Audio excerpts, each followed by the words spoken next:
This video is brought to you by Skillshare, an online learning community for creators with thousands of classes in design, business, and more. 2 months free trial for our viewers. There is a link below. More on them in a bit.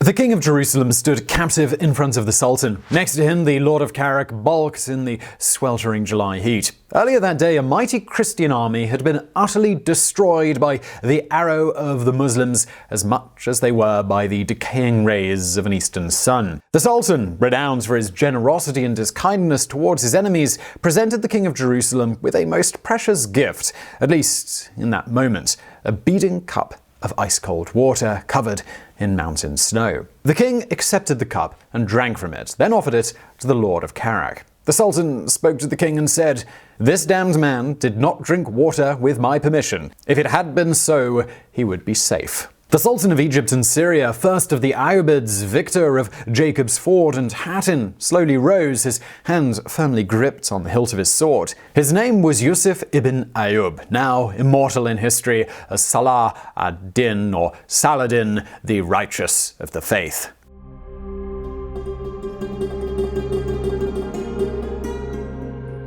Before he became Saladin, Yusuf ibn Ayyub was born in 1137 in the castle of Tikrit, north of Baghdad. His father, Ayyub, was a Kurdish soldier and administrator who was employed by the Seljuk Turks, as many Kurds were, for his superb cavalry skills. At the time, the Seljuks occupied most of modern-day Iraq, Iran, and parts of the Middle East. Their dominion had brought some cohesion to the Muslim communities after a period of disunity had contributed to their first defeat in the First Crusade of 1095 to 1099. When Yusuf was born, 3 Christian states were thriving in the Levant: the Kingdom of Jerusalem, the Principality of Antioch, and the County of Tripoli, no relation to the current Libyan capital. The Muslim states and religious sects had been mainly preoccupied with fighting amongst themselves rather than the invading Christians, but that was about to change. In 1146, Ayyub's boss died. His name was Zengi, and he was a Syrian-based regional governor for the Seljuks. It was Zengi's conquest of Edessa, a crusader city-state, that had sparked the Second Crusade, a major Muslim victory. His son and successor, Nur ad-Din, had even higher ambitions. Why report to the Caliph in Baghdad when you can simply start your own dynasty? Nur ad-Din would become one of Yusuf's mentors and later an adversary. Nur ad-Din was also one of the first Muslim rulers to give the jihad an intellectual and militaristic energy. In other words, he started to campaign for a united Muslim front to drive away the Christians or Franks from the Holy Land. Nur ad-Din occupied Damascus, making it the seat of his power. The great Syrian city became the capital of his new dynasty, the Zengids, as well as a center for religious studies and propaganda, calling for jihad against the Franks. In his teens, Yusuf moved to Damascus as an assistant to his second mentor, his uncle Shakur. Shakur was a trusted general of Nur ad-Din, a born warrior, a tough guy with a voracious appetite, a huge belly, and a blind eye. It was in this environment that Yusuf spent his formative years, learning the art of military and political leadership from his 2 mentors. In the early 1160s, Nur ad-Din and Shakur turned their eyes, all 3 of them, to Egypt. This wealthy and fertile land was ruled by a Shia dynasty, the Fatimids, and their power was vacillating. It was a great opportunity for the rulers in Damascus to expand their territory and get a hold of Egyptian riches before the Franks in Jerusalem did the same thing. Shakur was the right man for the job, and he delivered. With Saladin as a trusted second-in-command, the general took control of Egypt in the summer of 1169, becoming its minister on behalf of Nur ad-Din. Surely Shakur had reasons to celebrate, but he probably partied a bit too much because 2 months after the conquest, the voracious general died, apparently due to indigestion. This tragedy, it did have a silver lining for Yusuf, though. His uncle's death meant that he could succeed him as minister. On paper, he was likely to fail. He was an outsider, a Sunni Kurd at the service of a Sunni Turk, administering a land of Shia Arabs with no real bureaucratic experience to speak of. But in spite of all this, Saladin thrived in his new job. The key to Saladin's success was that he surrounded himself with the right people. He started appointing family members to key advisory positions or protection positions around him in order to make sure that he had an inner circle of loyal advisors. His own father even became the chief treasurer. But Saladin also appointed complete outsiders based on their own merits and regardless of their ethnicity or religious affiliation. With the help of his council, he succeeded in boosting Egypt's economy, increasing his personal power and his prestige. Slowly but surely, Saladin was following Nur ad-Din's example by founding his own dynasty, the Ayyubids. Nur ad-Din realized what was happening and summoned him repeatedly to Damascus. This is when Yusuf demonstrated yet another key talent: procrastination. Fearing some sort of punishment for his increasing independence from Damascus, Yusuf delayed meeting with his boss for as long as possible. By 1174, Nur ad-Din had had enough. He was going to travel to Egypt to meet his employee. Oh, and he would also bring an army on the side because, well, you never know how those end-of-year reviews might turn out. But Yusuf was not only a skilled man, he was also a lucky man. And just before the start of a new campaign, Nur ad-Din died of natural causes. Saladin, who had previously worked as the mere minister of Egypt, could suddenly seek a more prominent job title.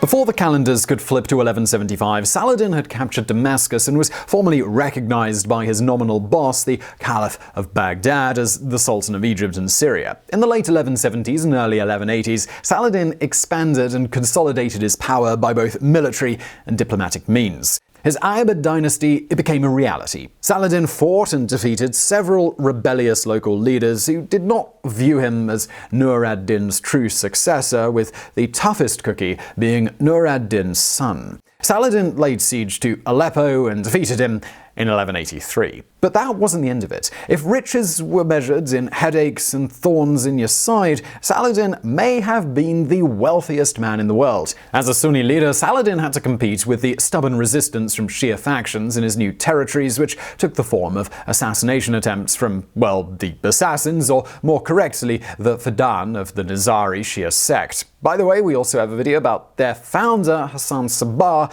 You should check out that video as well, once you're done with this one, of course. Saladin also had to keep at bay the Seljuk Turks, his former overlords from whom he had broken away. In a diplomatic masterstroke, the Sultan signed a defensive treaty with the Byzantine Empire against the Turks, which allowed him to concentrate on other matters. One of these matters was finding a suitable wife, which is rarely a benign decision for a monarch. Yusuf married a noblewoman called Ismat, who happened to be Nur ad-Din's widow.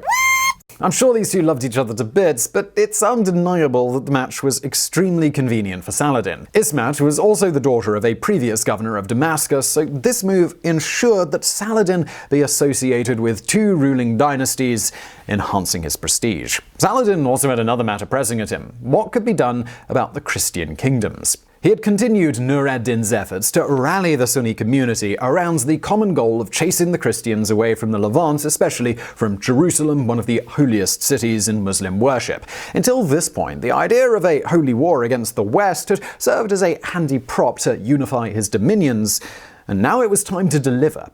But before we get into that delivery, I want to deliver a great deal to you, and that's 2 months of Skillshare for free using our link below. Skillshare is an online learning community for creators, and they've got thousands of classes in design, business, and much more. Unlike some websites where you got to pay for individual courses, which can get expensive if you love learning, with a premium membership from Skillshare, you get unlimited access, so you can take as many classes as you want. I've recently taken a course on better email management.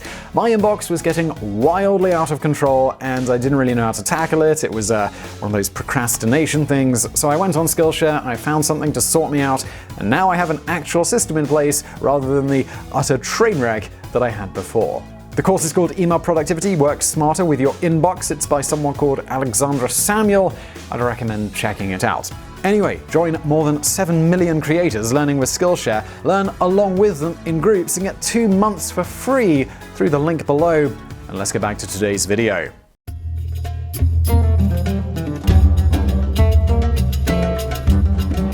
Back in 1174, Jerusalem's king Amalric had died, and he was succeeded by his son, Baldwin IV. Baldwin was a frail, inexperienced teenager, sadly afflicted by leprosy. The boy became known as the Leper King, and his perceived lack of leadership led everybody in the Levant to underestimate him. By November 1177, Saladin thought the time was ripe to pluck Jerusalem from Baldwin's sickly hands. He assembled an army of 27,000 men and moved north from Egypt, confident in an easy victory.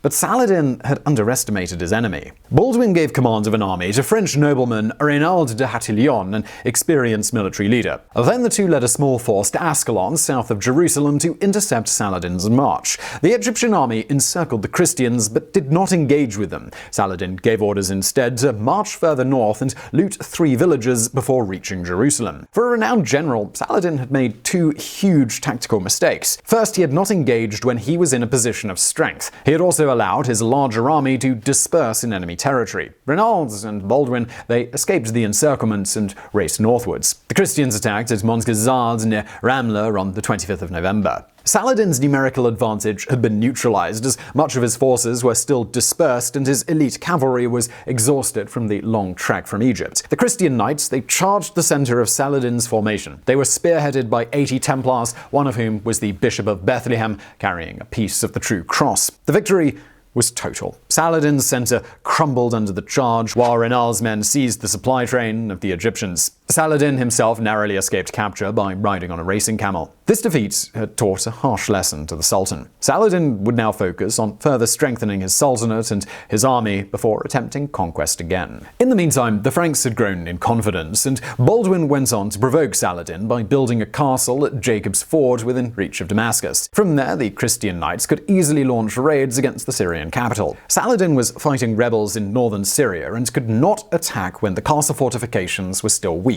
He tried to bribe Baldwin, offering 100,000 dinars if he abandoned the construction project, but the teenage king refused the offer, and by April, his castle had opened for business. Now Saladin needed a victory to restore credibility after Montgazard. After quelling the rebellion in the north, he assembled his forces and launched a siege on August 24, 1178. Saladin knew that he had to act quickly. He had received news that Baldwin was leading a relief army towards the castle. The Sultan ordered for the walls to be targeted by a constant deluge of arrows to weaken the Frank garrison. At the same time, a contingent of expert Syrian miners had started to sap the walls of the northeastern corner. This concentrated action rapidly dug deep pits under the ramparts, which were then set on fire. The mighty 10-meter walls were weakened by the heat, and finally they collapsed. The Ibid army poured through the breach and massacred 800 of the defenders. Saladin also captured 700 prisoners and tons of loot, including 1,000 suits of armor. The castle had fallen after only 5 days. In 1180, Saladin and Baldwin IV, they agreed to a truce whereby the Crusader kingdoms and the Ibid territories would coexist in peace for 2 years. But that truce would never be carried out. Reynald de Hatillon, Baldwin's European ally, ruled over 2 powerful strongholds, the Carac and Montreal, which gave him control over routes used by Muslim traders and pilgrims going to Mecca. In the summer of 1181, Hatillon plundered one of these caravans. Saladin asked for the loot to be returned, but the arrogant lord refused, causing hostilities to resume both on land and at sea. Reynard launched a fleet of 5 galleys in the Red Sea, attacking merchant ships, raiding Muslim ports, and even threatening Mecca. Saladin's own Egyptian fleet destroyed the raiders, but the Sultan was not as successful on land. He attempted to seize the Carac twice, in 1183 and 1184, and twice the Leper King came to the rescue of Reynard. The following year, though, the young, sickly king, he died childless, leaving his throne to his 8-year-old nephew, Baldwin V.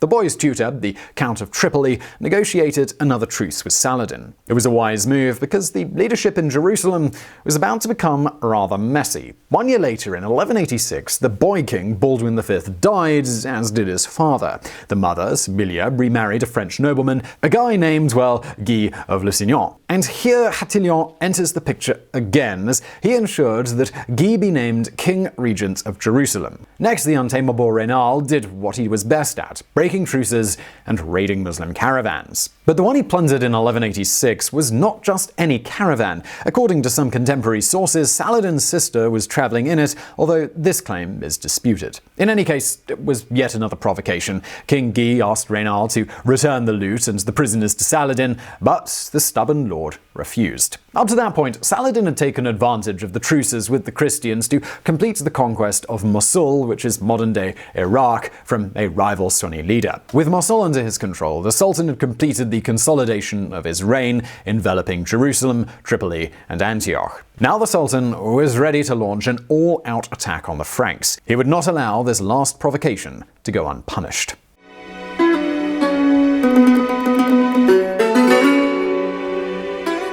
The Sultan of Egypt and Syria was ready for his greatest feat yet. It was time to reclaim Jerusalem. His eldest son, Al-Afdal, quickly recruited 24,000 troops, and in the summer of 1187, Saladin made his first move, the capture of Tiberias on the Sea of Galilee. Guy of Lusignan did not respond to the provocation, but his counselors, including Attilion and the Knights Templar, insisted that he act, lest he lose his fragile grip on the throne.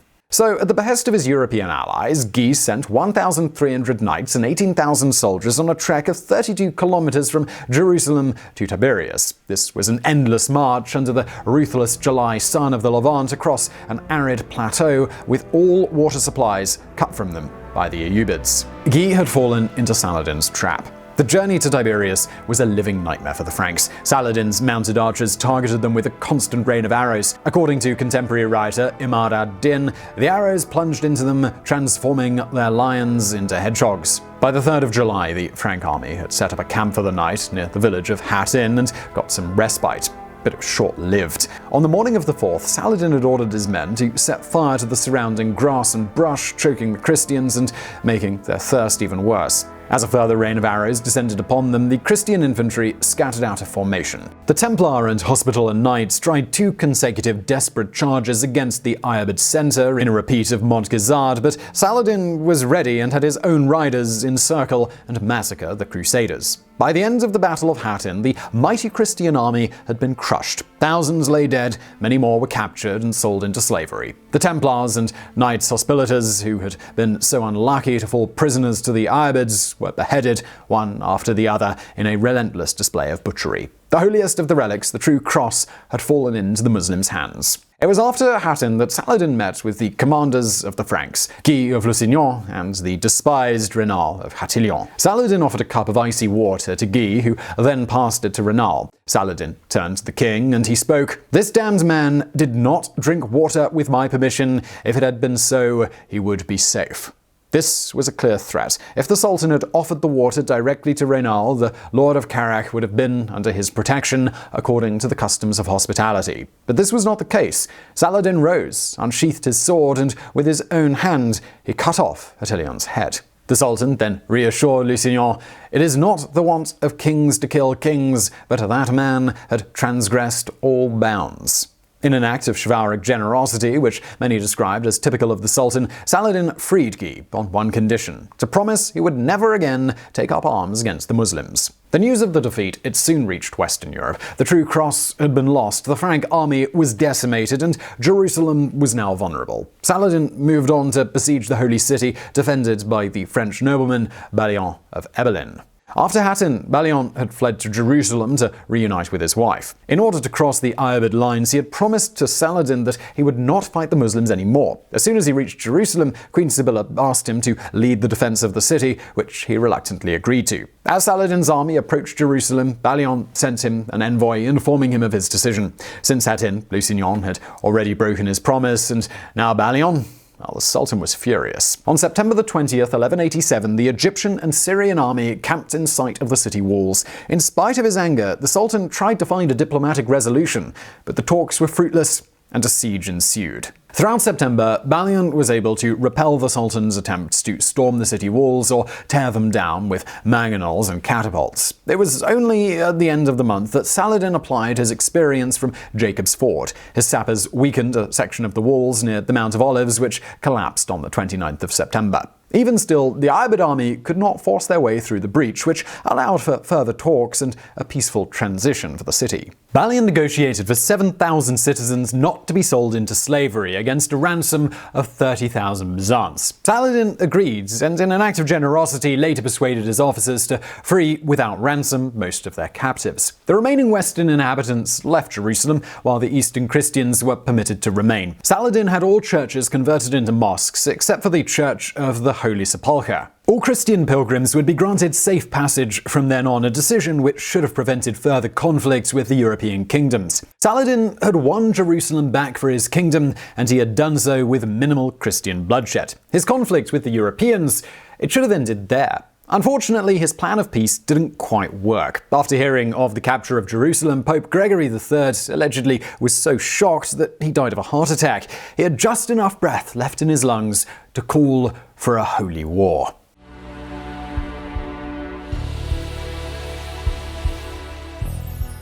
At the time of Saladin's Great Jerusalem conquest, there were three great monarchs on the European continent: Frederick I of the Holy Roman Empire, known as Barbarossa, Philip II Augustus of France, and the English king Richard I, the Lionheart. All three rallied around the new Pope Clement III and raised a new collective crusader army. Together, they undertook the Third Crusade. On his way to the Holy Land, Barbarossa was stalled by the Byzantine Empire, still tied to Saladin by their previous alliance. Frederick pressed on, only to drown in a river in Cilicia on June 10, 1190. Ironically, he had taken the land route due to his fear of drowning in the sea. His army, the strongest of the Crusader forces, it was scattered and returned to Germany. Exactly 1 year later, Philip and Richard finally arrived in the Levant and took part in the major battle against Saladin's forces, the Siege of Acre, a major Ayyubid garrison. Thanks to Guy of Lusignan, the city had been since August of 1189, but he soon found himself surrounded by more Ayyubid troops, a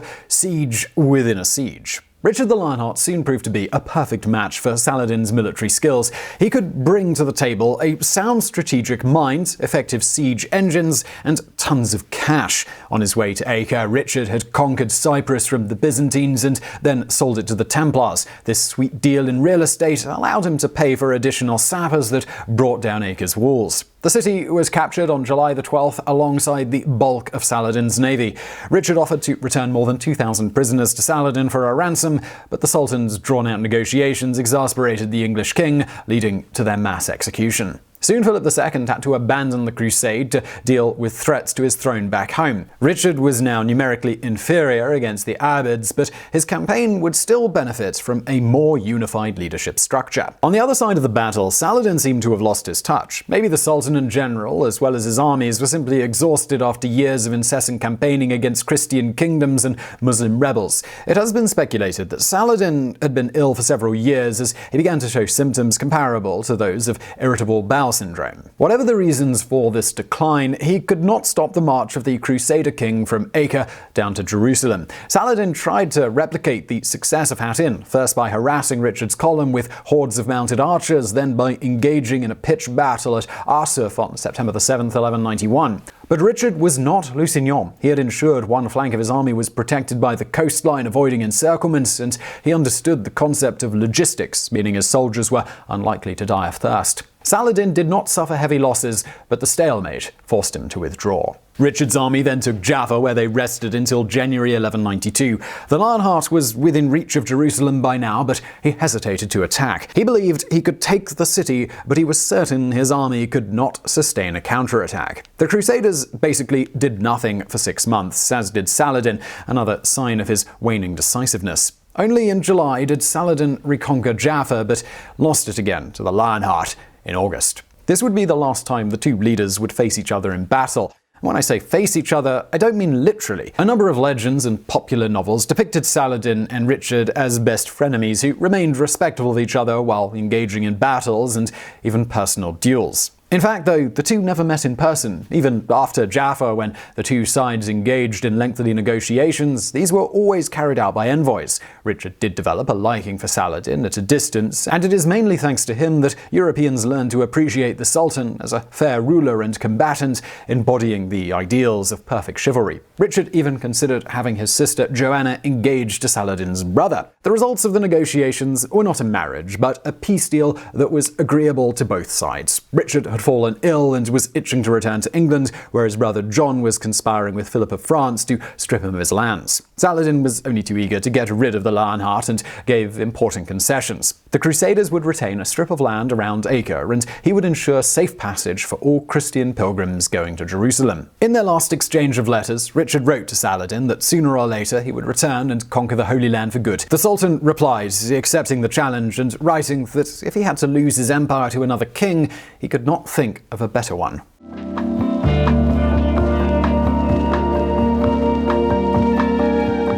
The Third Crusade was over by October 1192. Richard had scored a number of tactical victories, but in the end, Saladin had the upper hand, strategically speaking. His sultanate was still intact. Would Saladin have ever expanded his territories beyond their boundaries at the end of the Third Crusade?